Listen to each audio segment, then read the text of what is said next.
Assalamualaikum warahmatullahi wabarakatuh.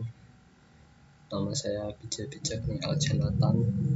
Di sini saya akan mempresentasikan analisis pendekatan objektif novel Carita Kalin karya Aprilia Fatmawati. Pendahuluan.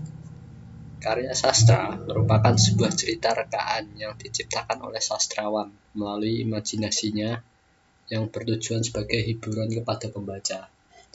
Membaca sebuah karya fiksi berarti menikmati cerita, menghibur diri untuk memperoleh kepuasan batin, dan sekaligus memperoleh pengalaman kehidupan. Namun, betapapun syarat pengalaman dan permasalahan kehidupan yang ditawarkan, sebuah karya fiksi haruslah tetap merupakan cerita yang menarik, tetap merupakan bangun struktur yang koheren, dan tetap mempunyai tujuan estetika. Novel merupakan salah satu bentuk dari sebuah karya sastra prosa yang bersifat fiksi. Namun, novel mengandung rangkaian cerita kehidupan seseorang, dengan orang di sekelilingnya menonjolkan watak dan sifat setiap pelaku. Dalam sebuah novel, pengarang semaksimal mungkin untuk mengarahkan pembaca kepada gambaran-gambaran kehidupan melalui tulisan yang terkandung dalam novel tersebut, seperti kehidupan masyarakat, pengalaman hidup seseorang, kehidupan rumah tangga, dan sebagainya.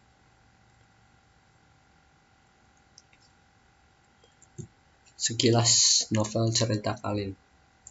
Kalin, panggilan dari Kalyandra Rowana, si pemilik rambut pendek kemerah-merahan dan rona pipi berwarna serupa.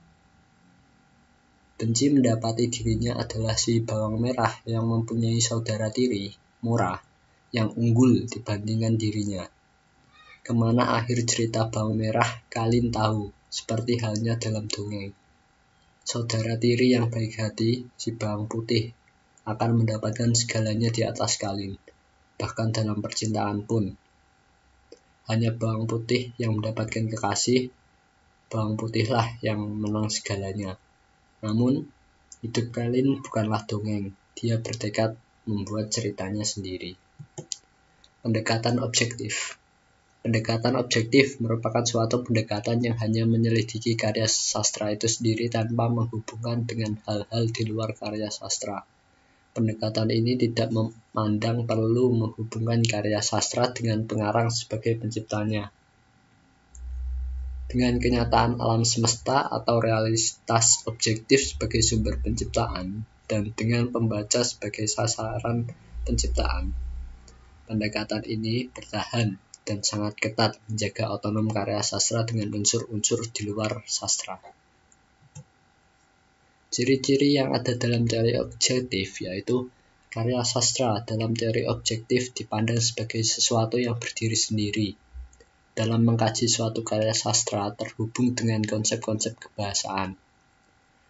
Pendekatan yang dilihat dari eksistensi sastra itu sendiri berdasarkan konvensi sastra yang berlaku. Penilaian yang diberikan dilihat dari sejauh mana kekuatan atau nilai karya sastra tersebut berdasarkan keharmonisan semua unsur-unsur pembentuknya. Struktur tidak hanya hadir melalui kata dan bahasa, melainkan dapat dikaji berdasarkan unsur-unsur pembentuknya, seperti tema, plot, karakter, setting, point of view, atau sudut pandang. Untuk mengetahui keseluruhan makna dalam karya sastra, maka unsur-unsur pembentuknya harus dihubungkan satu sama lain. Metode penelitian. Metode yang digunakan pada analisis ini adalah deskripsi kualitatif. Metode ini digunakan untuk mengumpulkan informasi dari salah satu fenomena dengan cara objektif dan dengan apa adanya. Analisis deskripsi kualitatif ini dimaksudkan untuk menjelaskan, mengetahui, serta memahami unsur-unsur intrinsik yang ada dalam novel yang berjudul Carita Kalin, karya Aprilia Fatmawati. Objek penelitian. Objek yang dikaji dari penelitian ini adalah unsur-unsur intrinsik dalam novel Carita Kalin. Teknik analisis data. Teknik analisisnya dengan membaca dan menikmati serta menulis aspek-aspek sosial yang terdapat pada novel tersebut. Tema. Tema merupakan gagasan dasar yang menopang sebuah karya sastra dan yang terkandung dalam teks sebagai struktur sematis yang menyangkut persamaan-persamaan atau perbedaan-perbedaan. Tema dalam novel Carita Kalin karya Aprilia Fatmawati adalah romantis. 2. Penokohan.